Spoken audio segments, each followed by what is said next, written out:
আসসালামু আলাইকুম রহমতুল্লাহ। গতকাল বাসে এক জায়গায় যাওয়ার সময় হঠাৎ একজন লোক পাঞ্জাবি পরা টুপি পরা বাসে উঠলো। তার হাতে কিছু কাগজ ছিল, সেই কাগজগুলো সব যাত্রীদের কাছে বিলিয়ে দিল।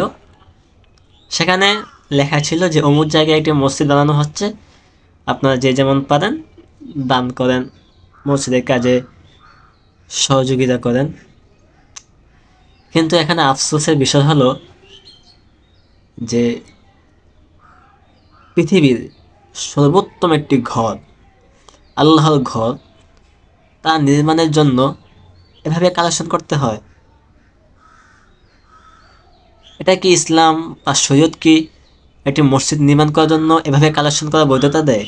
না আছে মুসলমান, না আছে হিন্দু, সবার কাছে বিলিয়ে দিচ্ছে। আর এভাবে কালেকশন করে একটি মসজিদ নির্মাণ করাই বা কি দরকার? আফসোসের বিষয় যে আপনি কখনোই দেখবেন না যে হিন্দুদের কোনো মন্দির নির্মাণ করার জন্য, খ্রিস্টানদের কোনো গির্জা নির্মাণ করার জন্য কখনো কালেকশন করতে।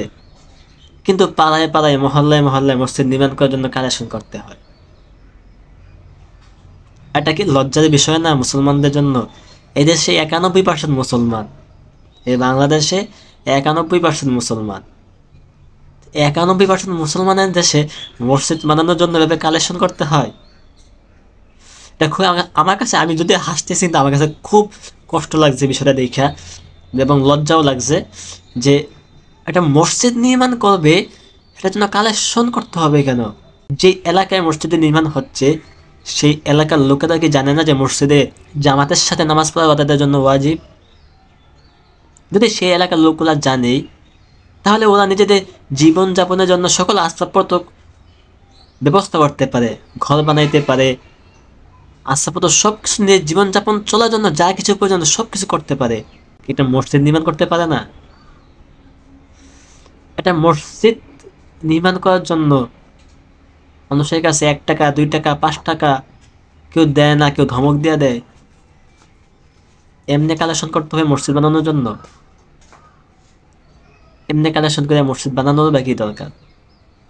আসলে এই ধরনের মন মানসিকতা আমরা বর্জন করি।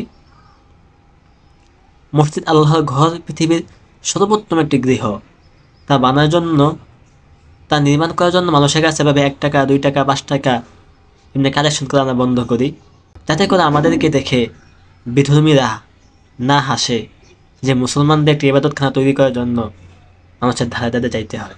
কারণ আমি যে বাসে বসা ছিলাম, যে অপর পাশে যে 2টা সিট, ওইদিকে 2জন হিন্দু ছিল, তাদের কাছেও কাগজগুলো বিতরণ করা হয়েছে। আমি তাদের দিকে তাকালাম, তারা একটু কেমন জানি আপনার তিরস্কারমূলক হাসছিল।